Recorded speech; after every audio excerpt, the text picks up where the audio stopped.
The Wayside Inn. A little past the village. The inn stood, low and white. Green shady trees behind it. And an orchard on the right. Where over the green paling the red-cheeked apples hung. As if to watch how wearily the signboard creaked and swung. The heather-laden branches over the road hung low. Reflected fruit or blossom from the wayside well below. Where children, drawing water, looked up and paused to see, amid the apple branches, a purple Judas tree. The road stretched winding onward for many a weary mile. So dusty footsore wanderers would pause and rest a while. And panting horses halted, and travellers loved to tell the quiet of the Wayside Inn, the orchard, and the well. Here Maurice dwelt, and often the sunburnt boy would stand, gazing upon the distance, and shading with his hand his eyes, while watching vainly for travellers who might need his aid to loose the bridle and tend the weary steed. And once, the boy remembered that morning, many a day, the dew lay on the hawthorn, the birds sang on the spray. A train of horsemen, nobler than he had seen before, up from the distance galloped, and halted at the door, upon a milk-white pony, fit for a fairy queen, was the loveliest little damsel his eyes had ever seen. A serving man was holding the leading rein, to guide the pony and its mistress, who cantered by his side. Her sunny ringlets round her a golden cloud had made, while her large hat was keeping her calm blue eyes in shade. One hand held fast the silken reins to keep her steed in check.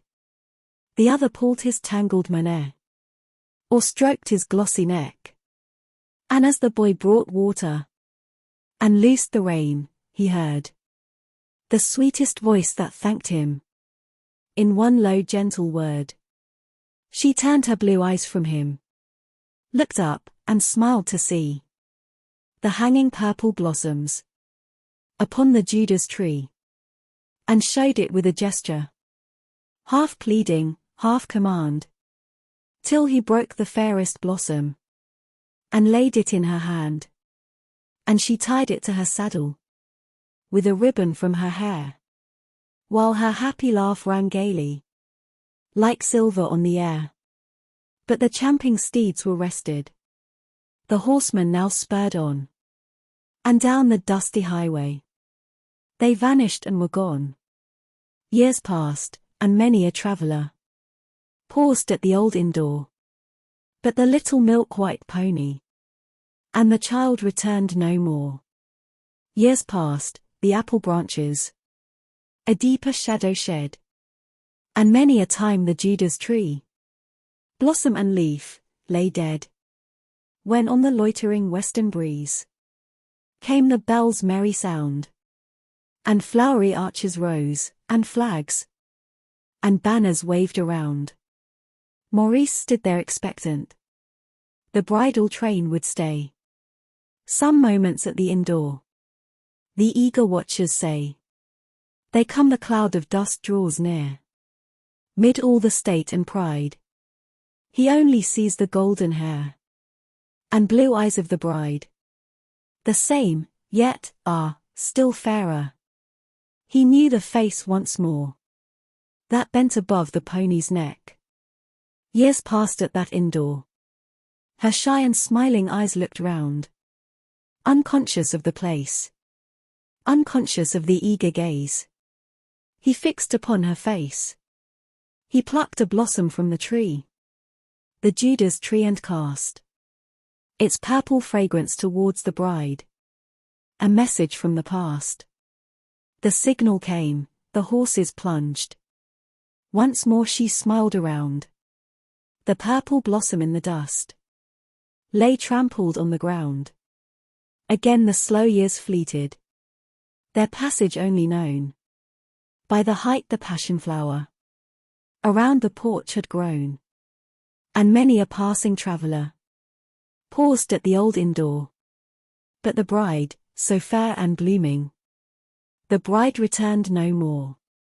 One winter morning, Maurice, watching the branches bare, rustling and waving dimly in the grey and misty air, saw blazoned on a carriage once more the well-known shield, the stars and azure fleur-de-lis upon a silver field. He looked, was that pale woman, so grave, so worn, so sad. The child, once young and smiling, the bride, once fair and glad. What grief had dimmed that glory, and brought that dark eclipse upon her blue eyes' radiance, and paled those trembling lips?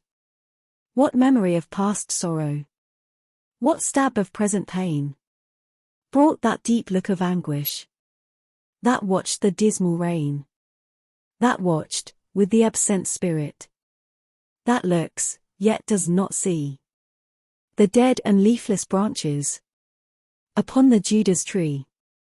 The slow dark months crept onward upon their icy way, till April broke in showers, and spring smiled forth in May. Upon the apple blossoms the sun shone bright again, when slowly up the highway came a long funeral train. The bells tolled slowly, sadly, for a noble spirit fled. Slowly, in pomp and honor, they bore the quiet dead upon a black-plumed charger. One rode, who held a shield where stars and azure fleur-de-lis shone on a silver field. Mid all that homage given to a fluttering heart at rest, perhaps an honest sorrow dwelt only in one breast. One by the inn-door standing watched with fast-dropping tears the long procession passing, and thought of bygone years, the boyish, silent homage to child and bride unknown, the pitying tender sorrow kept in his heart alone, now laid upon the coffin with a purple flower, might be told to the cold dead sleeper. The rest could only see a fragrant purple blossom plucked from a Judas tree.